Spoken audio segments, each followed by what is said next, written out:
میری آج کی کہانی ایک ایسے شخص کی ہے جو پولیس کانسٹیبل ہوتا ہے اور حرام کی کمائی میں اتنا اندھا ہو چکا ہوتا ہے کہ اس کو کسی کی غربت دکھائی نہیں دیتی اور وہ غریب لوگوں سے پیسے چھین کر حرام کاموں میں ضائع کرتا ہے۔ پھر جو اس کا دردناک انجام ہوتا ہے وہ سب کچھ ہم آپ کو آج اسی کی زبانی آج کی ویڈیو میں سنائیں گے۔ میں ایک لیڈی ڈاکٹر ہوں اور ایک میٹرنٹی ہوم میں نوکری کرتی ہوں۔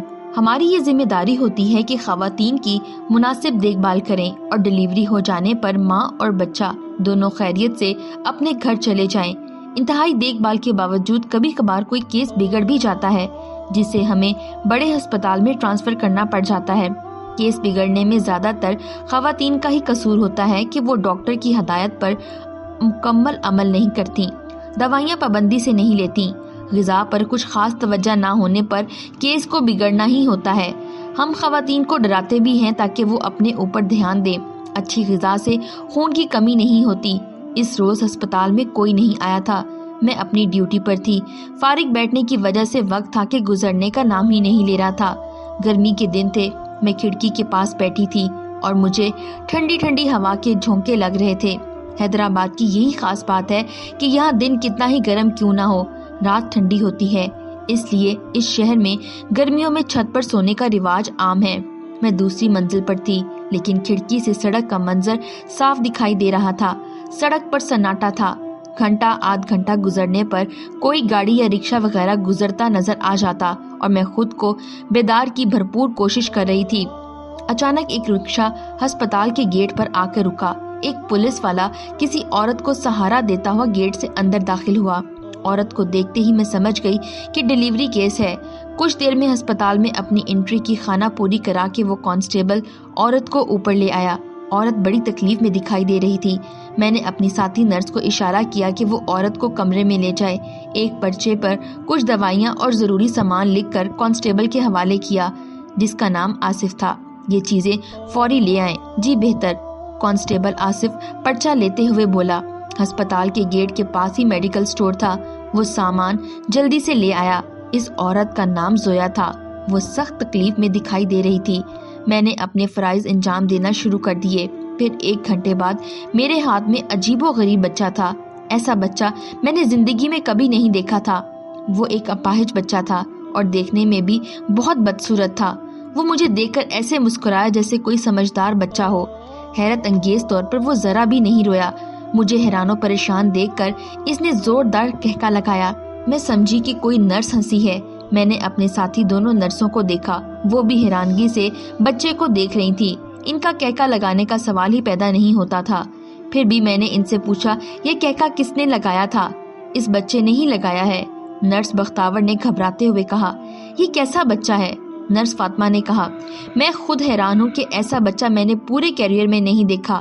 میں نے خوف سے لرزتے ہوئے کہا، اکثر ہمارے پاس ایسے کیسز ہوتے رہتے ہیں جس میں کسی بچے کی ٹانگیں جڑی ہوتی ہیں، کسی بچے کے 2 دھڑ ہوتے ہیں، کسی بچے کے ہاتھ جسم سے جڑے ہوتے ہیں۔ اس طرح کے بچے کچھ وقت جی کر انتقال کر جاتے ہیں، مگر اس طرح کا بچہ میں نے پہلی بار دیکھا تھا، اس لیے خوف آنا فطری تھا۔ میرے ساتھ جو نرسیں تھیں وہ بھی بری طرح خوفزدہ تھیں۔ اب کیا کریں؟ نرس فاطمہ نے کہا، میں اس کے باپ سے بات کرتی ہوں۔ بچے کو لے کر میں کمرے سے باہر آئی۔ مجھے گھبرایا ہوا دیکھ کر اس کا گھبرا جانا فطری تھا۔ وہ لپک کر میرے پاس آیا۔ جی ڈاکٹر صاحبہ، خیریت ہے نا؟ اس نے پوچھا۔ بچے کی ماں خیریت سے ہے، لیکن میں کہتے کہتے رک گئی۔ لیکن کیا ہوا؟ بچہ خیریت سے ہے نا؟ آصف نے پوچھا۔ میں سوچ میں پڑ گئی، اسے کیسے بتاؤں کہ اس کے ہاں کیسے عجیب و غریب بچے کی ولادت ہوئی ہے۔ میری مسلسل خاموشی پر آصف کے چہرے پر پریشانی سے گہری لکیریں بنتی جا رہی تھیں۔ میں واپس روم میں گئی اور ایک نرس کو اشارے سے بچہ باہر لانے کو کہا۔ نرس کے بچے کو لانے پر آصف لپک کر اس بچے کی طرف آیا، لیکن جیسے ہی اس کے بچے پر نظر پڑی وہ گھبرا کر پیچھے ہو گیا۔ اس کا دماغ معوف ہو گیا تھا۔ وہ کبھی مجھے اور کبھی بچے کو دیکھ رہا تھا۔ کچھ دیر تک اس کی یہی حالت رہی، پھر اس نے اپنا چہرہ ہاتھوں میں چھپا کر پھوٹ پھوٹ کر رونا شروع کر دیا۔ اس طرح رونے پر مجھے حیرت کا جھٹکا لگا اور میں ہمت کر کے اس کے قریب گئی اور اس کو دلاسا دینے کی غرض سے بولی، ہمت سے کام لو آصف، اس میں تمہارا کیا قصور ہے؟ قصور؟ سارا قصور میرا ہی ہے ڈاکٹر صاحبہ۔ وہ جیسے پھٹ پڑا۔ تمہارا قصور؟ میں نے چونک کر اس کی طرف دیکھا۔ ہاں ڈاکٹر صاحبہ، یہ قدرت نے مجھے سزا دی ہے۔ کس بات کی سزا؟ میں نے پوچھا۔ میرے برے اعمال کی سزا۔ پولیس کے محکمے میں آنے کے بعد میں خود کو نہ خدا سمجھ بیٹھا تھا۔ ملزمان سے دوستانہ رویہ، کمزور اور بے گناہ لوگ پر تشدد کر کے رقوم بٹورنا میرا مشغلہ بن گیا تھا۔ میرے افسر بھی مجھ سے اس لیے خوش تھے کہ میں ان کو کما کر دے رہا ہوں، اور کما کر دینے والے اہلکار افسران کی نگاہوں میں داد و تحسین پاتے ہیں۔ یہی میرے ساتھ بھی تھا۔ افسران کا منظور نظر بن کر میں کوئی ایسا موقع ہاتھ سے جانے نہیں دیتا تھا کہ جس میں مال حاصل ہو۔ مجھے اچھی طرح یاد ہے جب میری پولیس میں نوکری لگی تھی، میری ڈیوٹی ایک رات ایک چوک پر لگی تھی۔ رات کا 1 بج رہا تھا، سڑک سنسان پڑی تھی۔ ایسے میں ایک نوجوان کا وہاں سے گزر ہوا۔ میں نے اسے اپنے پاس بلایا اور وہ میرے پاس آیا اور حیرت سے مجھے دیکھنے لگا۔ اس وقت کہاں سے آ رہے ہو؟ جی میں کراچی سے آ رہا ہوں، اس نے بتایا۔ اچھا کراچی سے آ رہے ہو، بس کا ٹکٹ ہے تمہارے پاس؟ میں نے ذرا روب سے کہا۔ بس والے ٹکٹ کہاں دیتے ہیں، ویسے ہی پیسے لے کر رکھ لیتے ہیں، اس نے بتایا۔ مجھے تو بہت ہوشیار لگتا ہے، جلدی سے بتا، چوری کرنے کا ارادہ کر کے گھر سے نکلا ہے نا؟ میں نے اسے گھورتے ہوئے کہا۔ میں چور نہیں ہوں، وہ بکھلایا۔ تو چور نہیں ہے پھر اتنا گھبرا کیوں رہا ہے؟ بول کیوں گھبرا رہا ہے؟ میں زور سے چیخا۔ میرے چیخنے پر وہ سہم گیا۔ میں نے اس کے سہم جانے کا فائدہ اٹھا کر اس کی تلاشی لینی شروع کر دی۔ اس کی دونوں جیبوں سے کچھ خاص رقم برآمد نہ ہو سکی، صرف 50 روپے ہی نکلے۔ بقول تیرے تو کراچی سے آ رہا ہے اور تیری جیب میں صرف یہ رقم برآمد ہوئی ہے، صحیح بتا دے، تو چوری کرنے ہی نکلا ہے نا؟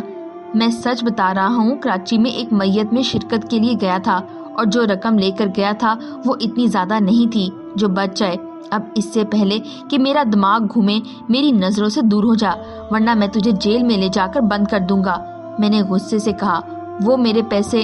اس نے اپنے 50 روپے کی طرف دیکھتے ہوئے کہا۔ ابھی جا رہا ہے یہاں سے یا چوری کے مقدمے میں جیل میں بند کر دوں، میں نے گھورتے ہوئے کہا۔ میرے غصے سے وہ گھبرا کر بھاگ کھڑا ہوا۔ اس کے اس طرح بھاگنے پر میری ہنسی چھوٹ گئی، جسے میں نے بڑی مشکل سے روکا۔ وہ مجھے ہنستا دیکھ کر پلٹ سکتا تھا اور میری پہلی کمائی مانگ لیتا۔ میرے سینئر ساتھیوں نے مجھے اس طرح سے سمجھایا ہوا تھا کہ جب بھی تمہیں حرام رقم کمانی ہو، اپنے لہجے کو سخت بنا لو، جتنا غصہ کرو گے رقم اتنی ہی زیادہ ہوگی، اور اگر چہرے پر مسکراہٹ آئی تو پھر سمجھ لو کہ تم نے سامنے والے پر جتنا روب ڈالا ہے وہ سب ختم، اور وہ تم سے فری ہونے کی کوشش کرے گا۔ لہٰذا اگر پیسے کمانا چاہتے ہو تو پھر کسی کو فری ہونے کا موقع مت دو، پھر دیکھو کتنی رقم پیدا ہوتی ہے۔ میں نے اپنا لہجہ سخت کر کے 50 روپے کی رقم کمائی تھی۔ پہلی حرام کی کمائی پر میں بہت خوش ہوا تھا۔ اب میرا یہ معمول بن گیا، میری جہاں بھی ڈیوٹی لگتی لوگوں کو بہانے سے تنگ کر کے ان کی جیبوں سے رقم نکلوانے لگا۔ میں خود بھی تھانوں میں دیکھ رہا تھا کہ دوسرے اہلکار کس طرح لوگوں پر ظلم کر کے رقم نکلواتے ہیں۔ میں کسی پر بھی رحم نہیں کھاتا تھا، صرف حرام کی کمائی پر میرا سارا زور ہوتا تھا۔ اس رقم میں کچھ حصہ میرے سینئر کا بھی ہوتا تھا۔ آہستہ آہستہ میں سمجھ گیا کہ سب کو رقم دینے کی ضرورت نہیں، صرف اپنے افسر کو خوش رکھو، باقی ساتھیوں کو چائے پر ٹرخا دو، یہی ان کی اوقات ہے۔ غلط کام پر جب پکڑنا ہو تو انسان کا حوصلہ بڑھ جاتا ہے۔ یہی میرے ساتھ بھی ہو رہا تھا۔ میرے افسر مجھے ایسی جگہ پر ڈیوٹی دینے لگے تھے جہاں پر حرام کی رقم زیادہ ہوتی تھی۔ ناجائز کمائی جب آتی تو وہ اپنی واپسی کا راستہ بھی نکال لیتی ہے۔ جوا، شراب، بازاری عورتوں سے تعلقات رکھنا جیسی برائیاں مجھ میں آتی چلی گئیں۔ دوستوں کے ساتھ کھانے پینے، عیاشی کی محفلیں جمانا میرا معمول بن گیا تھا۔ میرے عزیز و رشتہ دار بھی مجھے رشک بھری نگاہوں سے دیکھتے تھے کہ میں معمولی سپاہی ہو کر خرچ اس طرح کرتا ہوں جیسے کوئی رئیس زادہ ہوں۔ جب لوگ مجھ سے پوچھتے کہ میں اتنا خرچ کیسے کرتا ہوں تو میرا سر فخر سے بلند اور گردن اکڑ جاتی تھی۔ یہ سب اوپر کی کمائی کا کمال ہے، میں کہتا۔ ارے بھائی، کیا تم بھی اوپر کی کمائی لیتے ہو؟ وہ مجھے حیرت سے دیکھتے۔ کیا کروں، مہنگائی اس قدر ہو گئی ہے کہ اوپر کی کمائی کے بغیر گزارا نہیں ہے، میں فخر سے کہتا۔ دن بہت اچھے گزر رہے تھے۔ اوپر کی کمائی سے جیب ہر وقت نوٹوں سے بھری ہوتی تھی، اس لیے گھر میں کوئی فکر و فاقہ نہیں تھا۔ میرے آئے دن کی فضول قسم کے خرچوں سے تنگی آنے لگی تھی۔ خوش آمدی دوستوں کے اکسانے پر میں آئے دن مخصوص جگہوں پر عیاشی کی محفلیں منعقد کرنے لگا تھا۔ ان محفلوں میں دل کھول کر خرچ کرتا، جس سے میری جیب خالی رہنے لگی تھی۔ دوستوں کا بھی خاصا مقروض ہو گیا تھا، مگر میں پریشان پھر بھی نہیں تھا، کیونکہ اوپر کی کمائی میں اکثر ایسے موقع آ جاتے ہیں۔ میں اپنا سارا قرض چند دنوں میں چکا دیتا تھا۔ اس لیے مجھے دوستوں سے پھر نیا قرضہ مل جاتا تھا۔ دوستوں کے قرض دینے سے انہیں یہ فائدہ تھا کہ وہ میری محفلوں میں کھل کر مفت میں عیاشی کر لیتے تھے، اور میں انہیں اس لیے مفت میں عیاشی دیتا تھا کہ وہ میری خوشامد اور جھوٹی تعریفیں کرنے میں بڑے ماہر تھے۔ ان کے منہ سے اپنی بیجا تعریفیں سن کر میرا سر فخر سے اور غرور سے تن جاتا تھا۔ انہی دنوں میں دوستوں کا خاصی مقروض ہو گیا تھا۔ جو آمدنی آ رہی تھی اس کا زیادہ تر حصہ قرض چکانے میں صرف ہو رہا تھا۔ میرے افسر کو اس کمائی سے حصہ نہ ملنے پر وہ بھی مجھ سے روٹھا روٹھا سا رہنے لگتا تھا۔ مجھے اس بات کا احساس تھا اور میں پوری کوشش میں تھا کہ کہیں سے اوپر کی آمدنی کا آسرا ہو جائے تاکہ افسر کو خوش کر دوں، ورنہ میری ایسی جگہ ڈیوٹی لگا دیں گے جہاں بالکل بھی اوپر کی آمدنی کا آسرا نہیں ہوگا۔ ایسا ہو جانے پر میرے لیے عیاشی تو دور کی بات، گھر کا خرچ چلانا بھی مشکل ہو جاتا۔ اور پھر ایک دن مجھے موقع مل ہی گیا۔ ہوا یہ کہ ایک ہسپتال سے کچھ فاصلے پر میری ڈیوٹی تھی۔ رات کے 2 بج رہے تھے۔ ایک شخص کو میں نے موٹر سائیکل پر آتے دیکھا۔ اسے دیکھ کر میں نے رکنے کا اشارہ کیا۔ اس نے گاڑی روک دی۔ اس وقت کہاں سے آ رہے ہو؟ میں نے ذرا روب سے کہا۔ میں گھر سے آ رہا ہوں اور جو سامنے ہسپتال ہے وہاں جا رہا ہوں۔ اس نے بتایا۔ مجھے تو تم چور دکھائی دے رہے ہو۔ چور؟ یہ آپ کیسی باتیں کر رہے ہو؟ کیا میں شکل سے آپ کو چور دکھائی دیتا ہوں؟ اس نے غصے سے مجھے دیکھا۔ اس کا مجھے غصے سے دیکھنا ایک آنکھ نہیں بھایا تھا، کیونکہ عوام کو غصے سے دیکھنا ہم پولیس والوں کا کام ہے۔ اگر عوام نے ہمیں غصے سے دیکھنا شروع کر دیا تو ہم پولیس والے کمائی کس طرح کر سکیں گے؟ اس کا فیصلہ ابھی ہو جائے گا۔ تلاشی دو، میں نے کڑک کر کہا۔ اس نے اپنے ہاتھ اوپر کر لیے۔ میں نے اس کی تلاشی لینی شروع کر دی۔ کچھ کاغذ اور 50,000 کی رقم کے سوا اس کی جیب سے کچھ نہیں نکلا۔ کہاں سے یہ رقم لے کر آ رہے ہو؟ کس کو لوٹا ہے تم نے؟ میں نے تیز آواز میں کہا۔ میں نے کسی کو نہیں لوٹا، وہ بولا۔ پھر اتنی رقم رات گئے جیب میں ڈال کر کیسے گھوم رہے ہو؟ میں نے طنز کیا۔ یہ رقم میں اپنے دوست کاشف سے ادھار لے کر آیا ہوں۔ میری بیوی کی آپریشن سے ڈلیوری ہونی ہے۔ اگر میری بیوی کا بر وقت آپریشن نہ ہوا تو پیدا ہونے والے بچے اور بیوی دونوں کی جان کو خطرہ ہے۔ کہانیاں گھڑ لینے میں تم چوروں کا جواب نہیں ہے۔ میں نے اپنے ہاتھوں میں 50,000 کی رقم کو للچائی نظروں سے دیکھا۔ اس رقم سے میں کچھ رقم اپنے افسر کو دے دینے سے اس کی ناراضگی دور کر دینے کے لیے کافی تھی۔ نہیں میں چور نہیں ہوں، وہ بولا۔ اچھا، اب تم مجھے بتاؤ گے کہ تم چور نہیں ہو؟ میرا اندازہ بالکل غلط ہے۔ میں نے اچھے چوروں کا دماغ درست کر کے رکھ دیا ہے۔ پھر تم کس کھیت کی مولی ہو؟ ابھی تھانے کے ڈرائنگ روم کی سیر کرواؤں گا نا، پھر تم سب فر بولنے لگو گے۔ یہ رقم تم کہاں سے چرا کے لائے ہو؟ میرا یقین کریں، میں سچ بول رہا ہوں۔ میری بیوی کی طبیعت بہت خراب ہے۔ مجھے یہ رقم فوری طور پر ہسپتال میں جمع کروانی ہے۔ وہ گڑ گڑایا۔ اچھا، اس کا مطلب ہے میں جھوٹ بول رہا ہوں، تم سچے ہو۔ تمہارا دماغ درست کیے بغیر گزارا نہیں ہے۔ میں نے فوراً ریوالور نکال کر تان لیا۔ یہ کیا کر رہے ہیں؟ وہ گھبرایا۔ تو مجھے جھوٹا ثابت کرنا چاہ رہا ہے نا؟ میں اس وقت تیرے سر کا نشانہ لے کر گولی چلاؤں گا اور تیرے مرنے پر تیری لاش سامنے جو گندا نالا ہے اس میں پھینک دوں گا۔ میں نے غصے سے آنکھیں نکالتے ہوئے کہا۔ نہیں، ایسا غصہ نہیں کرنا، میرے چھوٹے بچے یتیم ہو جائیں گے۔ وہ التجا کرنے لگا۔ تیری ہمت کیسی ہوئی مجھے جھوٹا ثابت کرنے کی؟ آج تک میرے کسی افسر نے مجھے جھوٹا نہیں کہا، تو کیا میرے افسر سے بڑھ کر ہے؟ مجھ سے غلطی ہو گئی ہے، مجھے جانے دیں۔ میری بیوی ہسپتال میں میرا انتظار کر رہی ہوگی۔ جاؤ، اپنی بیوی کے پاس چلے جاؤ، اور یہ بات ذہن میں رکھنا، آئندہ کبھی کسی پولیس والے کو جھوٹا ثابت کرنے کی کوشش نہ کرنا۔ میں تمہیں چھوڑ رہا ہوں، لیکن دوسرا پولیس والا تمہیں زندہ نہیں چھوڑے گا۔ میں نے ایسے کہا جیسے اس پر احسان کر رہا ہوں۔ جی، وہ میرے پیسے، اتنی بدتمیزی کرنے پر پیسے لینے کی توقع رکھتا ہے؟ زندہ رہنے کے لیے چپ چاپ چلا جا اور پیسوں کو بھول جا۔ نہیں، ایسا ظلم نہ کریں، یہ بڑی مشکل سے پیسے لے کر آیا ہوں، کہیں اور سے اتنی جلدی پیسے ملنے کی امید نہیں ہے۔ وہ میرے پاؤں میں گر پڑا اور گڑ گڑانے لگا۔ اس کے گڑ گڑانے سے مجھے یہ سمجھنے میں آسانی ہو گئی تھی کہ وہ اثر و رسوخ والا شخص نہیں ہے، ورنہ مجھے وہ دھمکیاں دینے لگتا یا میرے اوپر شکایت کر کے اپنی رقم وصول کر لیتا۔ اس پر مجھے بہت ترس آ رہا تھا، لیکن میں مجبور تھا، مجھے بھی رقم کی اشد ضرورت تھی۔ میں کسی بھی طرح یہ اپنے ہاتھ سے آئی رقم اسے واپس لوٹانا نہیں چاہتا تھا۔ میں نے اسے اپنے پاؤں پر پڑتا دیکھ کر اسے زور سے ٹوکر ماری۔ وہ پیچھے کی طرف الٹ گیا۔ ریوالور کا رخ میں نے پھر اس کی طرف کر دیا۔ میں ابھی فائر کھولنے ہی والا تھا کہ وہ سمجھ گیا کہ میں کیا کرنے کا ارادہ رکھتا ہوں، اس لیے وہ چلایا، خدا کے لیے گولی نہیں چلانا۔ نہیں، گولی چلانی پڑے گی، تو اس طرح باز نہیں آئے گا۔ میں نے غصے سے کہا۔ میں چلا جاتا ہوں، اگر میری بیوی کی زندگی ہوئی تو وہ ضرور بچ جائے گی، اور اگر اس کی زندگی نہیں ہوئی تو مر جائے گی۔ اس نے اپنی آنکھوں سے بہتے آنسو صاف کرتے ہوئے کہا، اب آئے نا اپنی اوقات میں، موت کے سامنے اچھے اچھے لوگ سنبھل جاتے ہیں، تو بھی انہی لوگوں میں سے ہے۔ میں نے مسکراتے ہوئے کہا۔ مجھے اس وقت دل ہی دل میں بڑی خوشی ہو رہی تھی، کیونکہ اسے مارنے کی ایکٹنگ کام آ گئی تھی۔ میں نے سنا تھا رات میں پولیس والے عوام کو لوٹ لیتے ہیں، مذمت کرنے پر گولی مار کر ہلاک کرنے سے دریغ نہیں کرتے۔ آج میں نے اس کا ثبوت اپنی آنکھوں سے دیکھ لیا ہے۔ یہ کہتے ہوئے وہ اپنی گاڑی سٹارٹ کر کے چلا گیا۔ 50,000 کی رقم جیب میں آ جانے پر میں بہت خوش تھا اور سوچ رہا تھا کہ جلدی سے ڈیوٹی کا وقت ختم ہو اور میں گھر جاؤں۔ 2 گھنٹے میں نے بڑی بے چینی میں گزارے۔ اپنے ساتھی کے آنے پر میں گھر کو روانہ ہو گیا۔ جب میں ہسپتال کے پاس سے گزرا، وہاں میں نے ایک ایمبولینس کے پاس خواتین کو روتے ہوئے دیکھا۔ وہ بری طرح رو رہی تھیں۔ ہسپتال کے وارڈ بوائے کسی خاتون کو اسٹریچر پر ایمبولینس کی طرف لے کر آ رہے تھے۔ ان کے ساتھ وہ شخص بھی تھا جس سے میں نے 50,000 کی رقم لوٹی تھی۔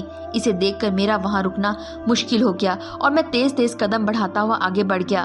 مجھے خطرہ تھا کہ ان عورتوں کو پتہ چلنے پر ان کا سارا غصہ مجھ پر آ سکتا ہے۔ شام گئے جب میری ڈیوٹی پر واپسی ہوئی، میں سخت خوفزدہ تھا۔ رات جس بے رحمی کا میں نے مظاہرہ کیا تھا، یہ سچ ہے کہ پولیس کانسٹیبل بن جانے پر ہم لوگوں میں تکبر بہت زیادہ بڑھ جاتا ہے۔ انسان کو انسان نہیں سمجھتے۔ ان سے رویہ ایسا ہو جاتا ہے جیسے وہ کوئی حقیر سی شے ہوں۔ اپنے افسران کے سامنے ہم ایسے بن جاتے ہیں جیسے معمولی سے چوہے ہوں۔ میں اپنے افسر کا سامنا کرتے ہوئے ڈر رہا تھا کہ کہیں اس شخص نے رات کے واقعے کی شکایت نہ کر دی ہو۔ میرے اس اقدام سے ایک حاملہ عورت کی ہلاکت ہو گئی تھی۔ وہ بر وقت ہسپتال میں پیسے جمع کرا دیتا تو شاید اس کی بیوی ہلاک نہ ہوتی۔ ڈر اور خوف کی حالت میں جب اپنے افسر کے سامنے گیا تو مجھے حیرت سے دیکھنے لگا۔ کیا بات ہے آصف، آج بہت گھبرائے ہوئے ہو؟ طبیعت وغیرہ ٹھیک ہے نا؟ ہاں طبیعت ٹھیک ہے۔ یہ کہتے ہوئے میں نے 50,000 کی رقم اپنے افسر کے سامنے رکھ دی۔ وہ اتنی زیادہ رقم دیکھ کر چونکا۔ میں نے رات کا واقعہ بیان کر کے جب اپنے ڈر و خوف کا ذکر کیا، میرے افسر نے زوردار کہکا لگایا، پولیس والے ہو کے ڈرتے ہو؟ تم کیسے پولیس والے ہو؟ میں نے کبھی پہلے ایسے نہیں کیا نا، اس لیے ڈر رہا ہوں۔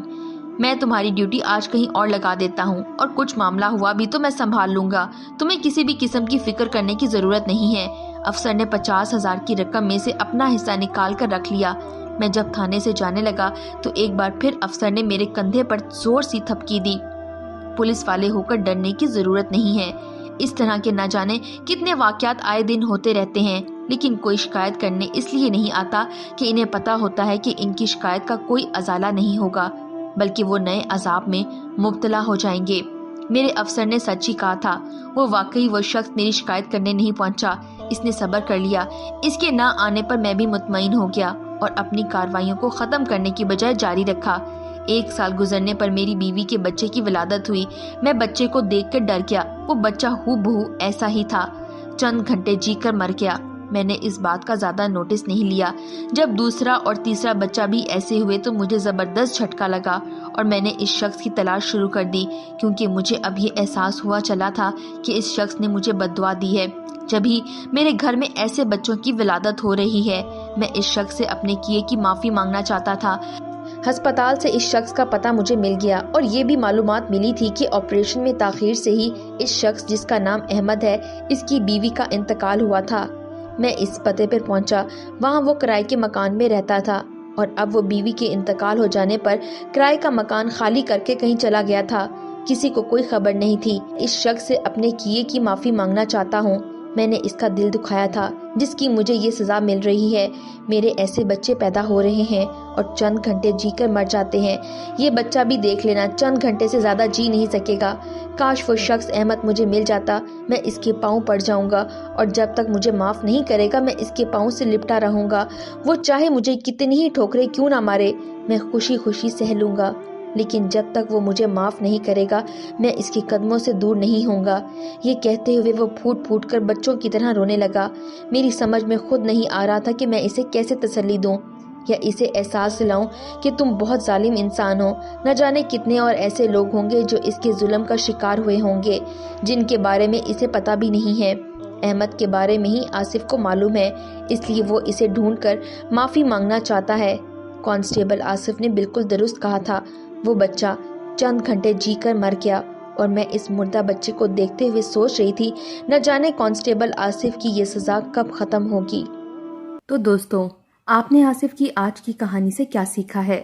ہمیں کامنٹس باکس میں ضرور بتائیں، اور امید ہے کہ آپ کو ہماری آج کی ویڈیو پسند آئی ہوگی۔